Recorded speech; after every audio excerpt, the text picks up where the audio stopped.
Okay, hi, welcome back. This is video number 2. This is an intro video for Learn to Knit. Um, and we were talking about knitting, we were talking about all these live stitches on the top. And you can see they're all on what looks like a clear tube. It is a clear tube. It actually is part of a bamboo circular needle. And here's one end, and here's the other end here. It goes in a big circle, as you can see.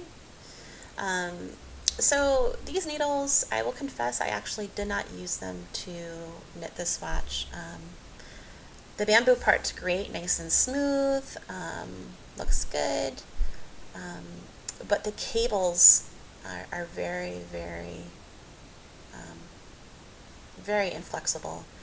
These were very, very cheap needles. I got them literally like $5 for the whole entire set of them. So I couldn't be complaining then. They're good for a lot of things. They're definitely good for this placeholder because they're clear and you can see right through them. So that's good for our purposes right now. But I will admit I did not knit on them. I actually used these needles instead. These are metal needles.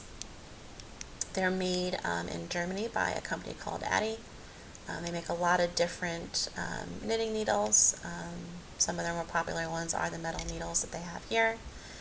This is a 24-inch circular, and you can see it's kind of printed on there. I don't know if you can really see that. Made in Germany. 24 inches.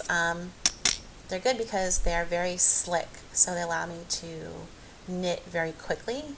They allow the stitches to slide right off, which if you've been knitting a while is great. However, if you haven't been knitting a while, not so great. It actually took me probably 7 or 8 months to use these needles because they were just too slippery and I was losing all my stitches and I was getting more aggravated. They weren't bringing me much joy. So they went into the box. They came out months later and now I use them all the time. My first needles were bamboo needles. It looked kind of like this. Actually, they were clover needles. They have a little bit of a different cable.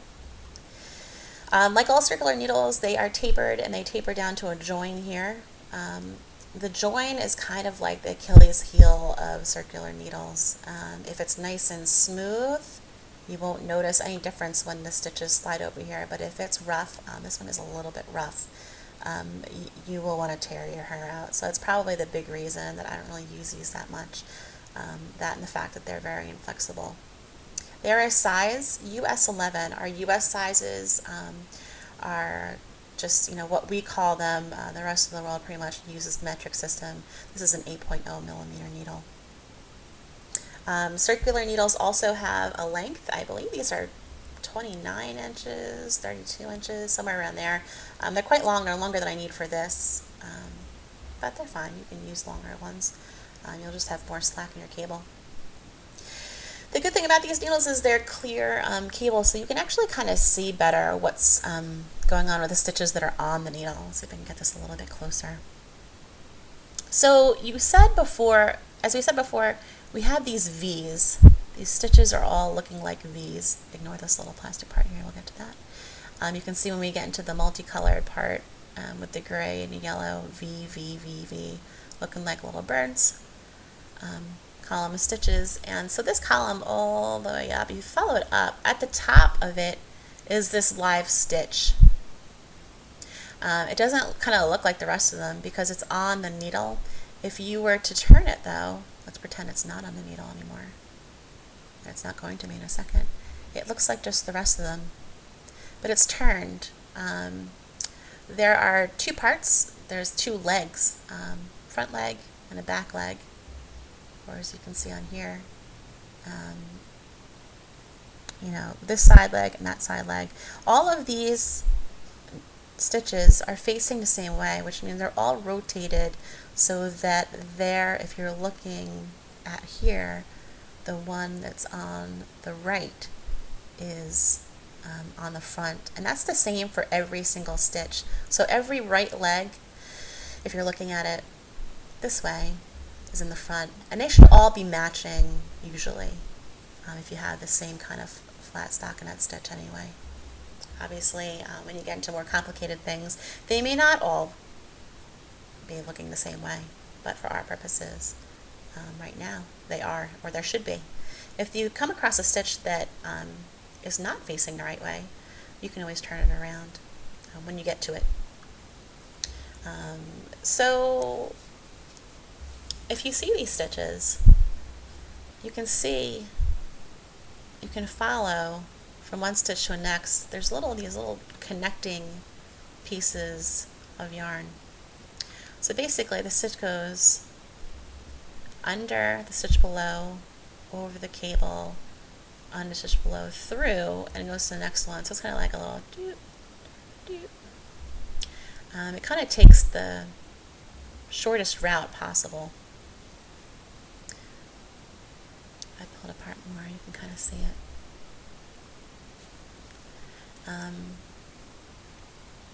This yarn, this yellow yarn, is pretty smooth, except for it has a little bit of fluff you can kind of see. And a little bit, tiny little bits of, I was a little bit horrified at first, thinking there was hair in it, but then I realized that this this is the possum yarn, so it's going to have hair in it, it's going to have possum fur in it. So that's why if you see little pieces of black hair, that's the possum fur. Don't be alarmed. All right, so we are going to take this apart. When you are knitting, and you will be next week, you're going to have your stitches not so much on the cable, but on the needle. So I'm just smushing these all on here right now. And let's say you have some stitches on your other needle too. We'll just split them up. Now I'm just moving them over just in the order that they come, and keeping those right legs to the front. And you can do this all the time. If you need to get to something, if you need to split them up, whatever you need to do, you can do that as long as you kind of know where you're going.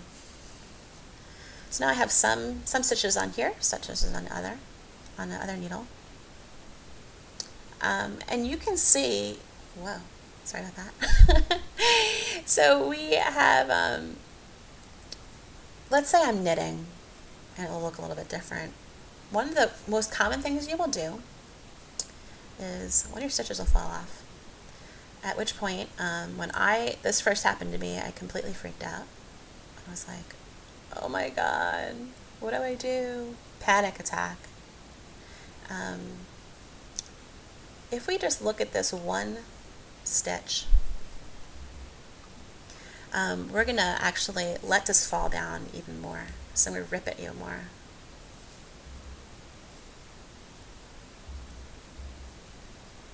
It's only going to rip so far because I have what's called a little safety line here.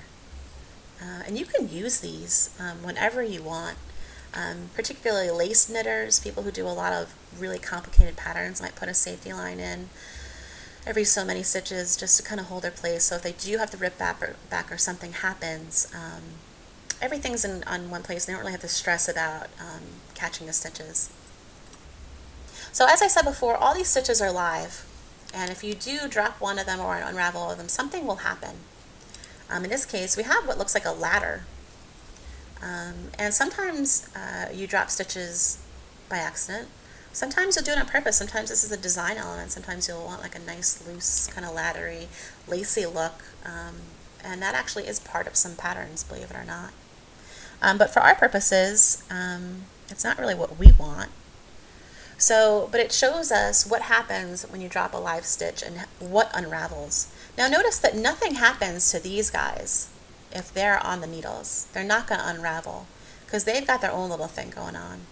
The way that a stitch will unravel is it will drop down these rungs. These kind of look like ladders. We'll call them rungs. Now I've caught it on the safety line here. You can kind of see it's kind of just hanging out on there. And I threaded it that way on purpose so that it would catch it.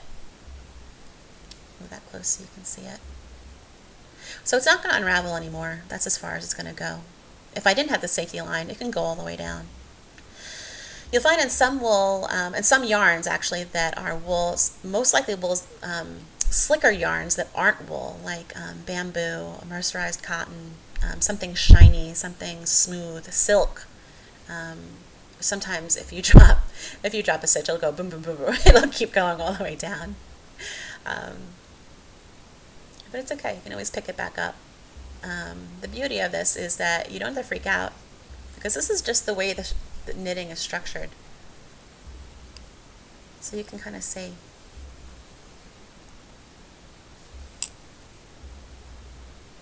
So this one's caught here, which is pretty cool. Can you see what's going on below it? Is that this stitch right here, let me get a little pointer so you can see better. This stitch right here is brought up through the back to the front of this stitch. This stitch below it was brought up through the back to the front of the one below it. So you can see how it's just a chain, and stitches are just brought up, pull from the back to the front and up, pull from the back to the front and up. So this one right here, if I wanted to make more stitches, what would I do? I would have to pull these rungs one at a time from the back to the front up.